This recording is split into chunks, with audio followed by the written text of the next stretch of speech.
ലേവ്യപുസ്തകം 15-ാം അധ്യായം.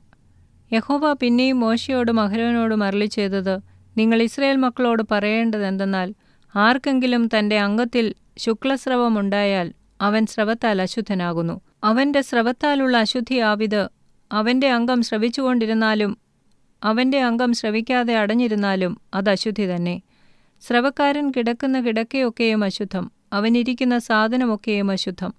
അവന്റെ കിടക്ക തൊടുന്ന മനുഷ്യൻ വസ്ത്രമലക്കി വെള്ളത്തിൽ കുളിക്കുകയും സന്ധ്യവരെ അശുദ്ധനായിരിക്കുകയും വേണം. സ്രവക്കാരൻ ഇരുന്ന സാധനത്തിന്മേൽ ഇരിക്കുന്നവൻ വസ്ത്രമലക്കി വെള്ളത്തിൽ കുളിക്കുകയും സന്ധ്യവരെ അശുദ്ധൻ ആയിരിക്കുകയും വേണം. സ്രവക്കാരന്റെ ദേഹം തൊടുന്നവൻ വസ്ത്രമലക്കി വെള്ളത്തിൽ കുളിക്കുകയും സന്ധ്യവരെ അശുദ്ധനായിരിക്കുകയും വേണം. സ്രവക്കാരൻ ശുദ്ധിയുള്ളവന്റെ മേൽ തുപ്പിയാൽ അവൻ വസ്ത്രമലക്കി വെള്ളത്തിൽ കുളിക്കുകയും സന്ധ്യവരെ അശുദ്ധനായിരിക്കുകയും വേണം. സ്രവക്കാരൻ കയറിപ്പോകുന്ന ഏതു വാഹനവും അശുദ്ധമാകും. അവന്റെ കീഴെ ഇരുന്ന ഏതിനെയും തൊടുന്നവനെല്ലാം സന്ധ്യവരെ അശുദ്ധനായിരിക്കണം. അവയെ വഹിക്കുന്നവൻ വസ്ത്രമലക്കി വെള്ളത്തിൽ കുളിക്കുകയും സന്ധ്യവരെ അശുദ്ധനായിരിക്കുകയും വേണം.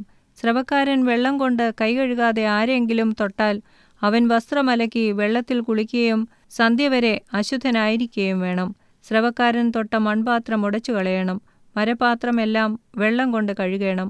സ്രവക്കാരൻ സ്രവം മാറി ശുദ്ധിയുള്ളവനാകുമ്പോൾ ശുദ്ധീകരണത്തിനായി 7 ദിവസം എണ്ണയിട്ട് വസ്ത്രമലക്കി ദേഹം ഒഴുക്കുവെള്ളത്തിൽ കഴുകണം. എന്നാൽ അവൻ ശുദ്ധിയുള്ളവനാകും. 8-ാം ദിവസം അവൻ 2 കുറുപ്രാവിനെയോ 2 പ്രാവിൻ കുഞ്ഞിനെയോ എടുത്ത് സമാഗമനകൂടാരത്തിന്റെ വാതിൽക്കൽ യഹോവയുടെ സന്നിധിയിൽ വന്ന് അവയെ പുരോഹിതന്റെ പക്കൽ കൊടുക്കണം. പുരോഹിതൻ അവയിൽ ഒന്നിനെ പാപയാഗമായിട്ടും മറ്റതിനെ ഹോമയാഗമായിട്ടും അർപ്പിക്കണം. ഇങ്ങനെ പുരോഹിതൻ അവനുവേണ്ടി യഹോവയുടെ സന്നിധിയിൽ അവന്റെ സ്രവത്തിന് പ്രായശ്ചിത്തം കഴിക്കണം. ഒരുത്തന് ബീജം പോയാൽ അവൻ തന്റെ ദേഹം മുഴുവനും വെള്ളത്തിൽ കഴുകുകയും സന്ധ്യവരെ അശുദ്ധനായിരിക്കുകയും വേണം. ബീജം വീണ സകല വസ്ത്രവും എല്ലാ തോലും വെള്ളത്തിൽ കഴുകുകയും അത് സന്ധ്യവരെ അശുദ്ധം ആയിരിക്കുകയും വേണം. പുരുഷനും സ്ത്രീയും തമ്മിൽ ബീജസ്ഖലനത്തോടുകൂടെ ശയിച്ചാൽ ഇരുവരും വെള്ളത്തിൽ കുളിക്കുകയും സന്ധ്യവരെ അശുദ്ധരായിരിക്കുകയും വേണം. ഒരു സ്ത്രീക്ക് സ്രവമുണ്ടായി അവളുടെ അംഗസ്രവം രക്തമായിരുന്നാൽ അവൾ 7 ദിവസം അശുദ്ധയായിരിക്കണം. അവളെ തൊടുന്നവനെല്ലാം സന്ധ്യവരെ അശുദ്ധനായിരിക്കണം.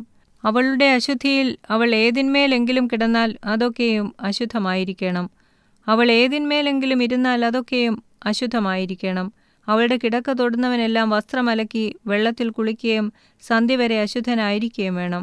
അവളിരുന്ന ഏതൊരു സാധനവും തൊടുന്നവനെല്ലാം വസ്ത്രമലക്കി വെള്ളത്തിൽ കുളിക്കുകയും സന്ധ്യവരെ അശുദ്ധനായിരിക്കുകയും വേണം. അവളുടെ കിടക്കമേലോ അവൾ ഇരുന്നതിന്മേലോ ഉള്ള ഏതൊന്നെങ്കിലും തൊടുന്നവൻ സന്ധ്യവരെ അശുദ്ധനായിരിക്കണം.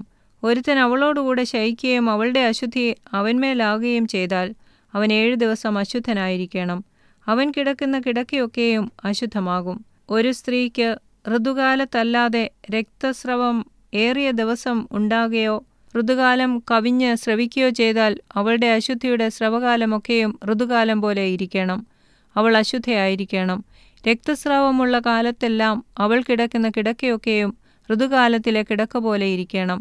അവളിരിക്കുന്ന സാധനമൊക്കെയും ഋതുകാലത്തിലെ അശുദ്ധി പോലെ അശുദ്ധമായിരിക്കണം. അവ തൊടുന്നവനെല്ലാം അശുദ്ധനാകും.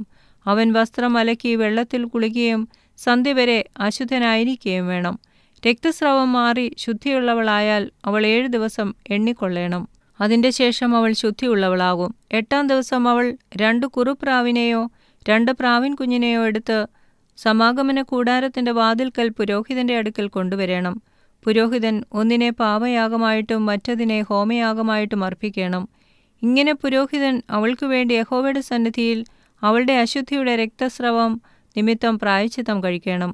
ഇസ്രായേൽ മക്കളുടെ നടുവിലുള്ള എന്റെ നിവാസം അവർ അശുദ്ധമാക്കിയിട്ട് തങ്ങളുടെ അശുദ്ധികളിൽ മരിക്കാതിരിക്കേണ്ടതിന് നിങ്ങൾ അവരുടെ അശുദ്ധിയെക്കുറിച്ച് അവരെ ഇങ്ങനെ പ്രബോധിപ്പിക്കണം.